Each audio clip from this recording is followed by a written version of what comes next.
Clip number 158، اس میں آپ قرآن پاک کی سورہ آل عمران کی آیت نمبر 179 سے 180 تک کی تلاوت، ترجمہ اور تفسیر قرآن صراط الجنان سنیں گے۔ بسم اللہ الرحمن الرحیم۔ ترجمہ، اللہ کے نام سے شروع جو نہایت مہربان رحمت والا ہے۔ ما كان الله ليذر المؤمنين على ما أنتم عليه حتى يميز الخبيث من الطيب وما كان الله ليطلعكم على الغيب ولكن الله يجتبي من رسله من يشاء فآمنوا بالله ورسله وإن تؤمنوا وتتقوا فلكم أجر عظيم۔ ترجمہ، اللہ کی یہ شان نہیں کہ مسلمانوں کو اس حال پر چھوڑے جس پر ابھی تم ہو، جب تک وہ ناپاک کو پاک سے جدا نہ کر دے، اور اے عام لوگوں، اللہ تمہیں غیب پر مطلع نہیں کرتا، البتہ اللہ اپنے رسولوں کو منتخب فرما لیتا ہے جنہیں پسند فرماتا ہے، تو تم اللہ اور اس کے رسولوں پر ایمان لاؤ، اور اگر تم ایمان لاؤ اور متقی بنو تو تمہارے لیے بہت بڑا اجر ہے۔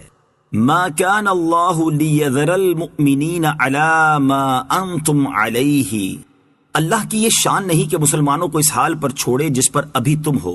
اس آیت کا خلاصہ یہ ہے کہ اے صحابہ رضی اللہ تعالی عنہم، یہ حال نہیں رہے گا کہ منافق و مومن ملے جلے رہیں، بلکہ ان قریب اللہ عز و جل اپنے رسول صلی اللہ تعالی علیہ وآلہ وسلم کے ذریعے مسلمانوں اور منافقوں کو جدا جدا کر دے گا۔ اس آیت مبارکہ کا شان نزول کچھ اس طرح ہے کہ تاجدار رسالت صلی اللہ تعالی علیہ وآلہ وسلم نے فرمایا کہ میری امت کی پیدائش سے پہلے جب میری امت مٹی کی شکل میں تھی، اس وقت وہ میرے سامنے اپنی صورتوں میں پیش کی گئی، جیسا کہ حضرت آدم علیہ السلام پر پیش کی گئی، اور مجھے علم دیا گیا کہ کون مجھ پر ایمان لائے گا اور کون کفر کرے گا۔ یہ خبر جب منافقین کو پہنچی تو انہوں نے استہزاء کے طور پر کہا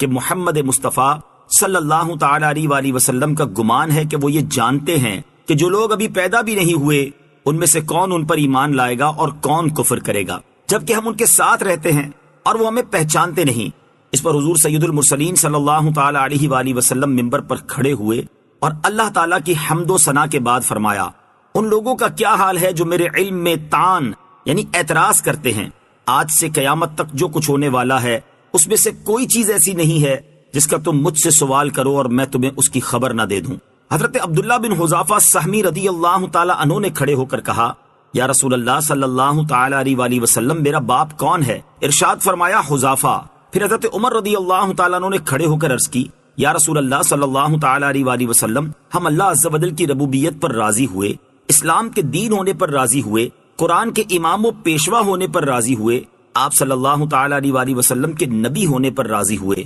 ہم آپ علیہ الصلوۃ والسلام سے معافی چاہتے ہیں۔ تاجدار رسالت صلی اللہ تعالی علیہ وآلہ وسلم نے فرمایا، کیا تم باز آؤ گے؟ پھر ممبر سے اتر آئے، اس پر اللہ تعالیٰ نے یہ آیت نازل فرمائی۔ بخاری شریف کی حدیث ہے، حضرت ابو موسیٰ اشعری رضی اللہ تعالی عنہ فرماتے ہیں، نبی کریم صلی اللہ تعالی علیہ وآلہ وسلم سے ایسے سوالات کیے گئے جو ناپسند تھے، جب زیادہ کیے گئے تو آپ ناراض ہو گئے، پھر لوگوں سے فرمایا کہ جو چاہو مجھ سے پوچھ لو۔ ایک شخص عرض گزار ہوا، میرا باپ کون ہے؟ ارشاد فرمایا، تمہارا باپ حذافہ ہے۔ پھر دوسرا آدمی کھڑا ہو کر عرض گزار ہوا، یا رسول اللہ صلی اللہ تعالی علیہ وآلہ وسلم، میرا باپ کون ہے؟ ارشاد فرمایا، سالم مولا شیبہ ہے۔ جب حضرت عمر فاروق رضی اللہ تعالیٰ عنہ نے آپ کے چہرہ انور کی حالت دیکھی تو عرض کی، یا رسول اللہ صلی اللہ تعالی علیہ وسلم، ہم اللہ کی طرف توبہ کرتے ہیں۔ دوسری روایت یوں ہے کہ حضرت انس بن مالک رضی اللہ تعالیٰ عنہ فرماتے ہیں کہ سورج ڈھلنے پر رسول اللہ صلی اللہ تعالی علیہ وآلہ وسلم باہر تشریف لائے اور نماز ظہر پڑھی، پھر ممبر پر کھڑے ہو کر قیامت کا ذکر کیا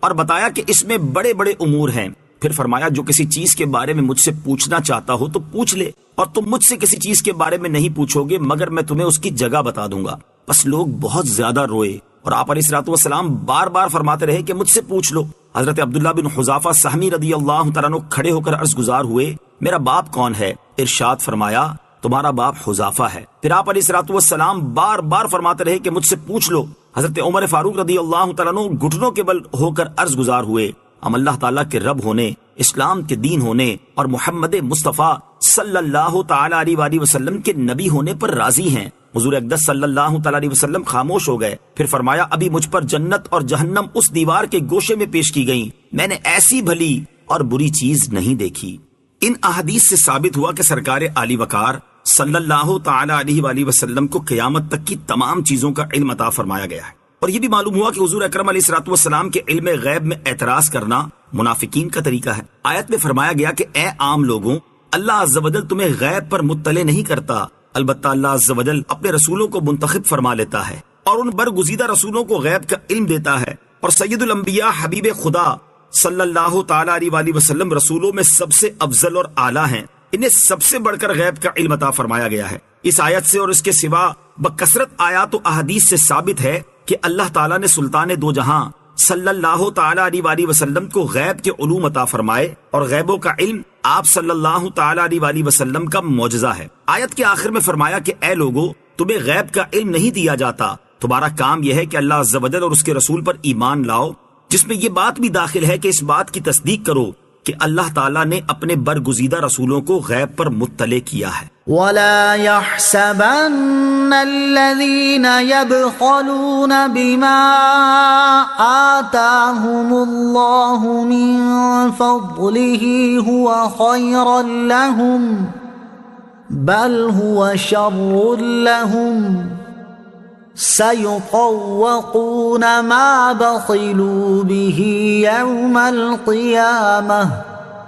وَلِلَّهِ مِيرَاثُ السَّمَاوَاتِ وَالْأَرْضِ وَاللَّهُ بِمَا تَعْمَلُونَ خَبِيرٌ۔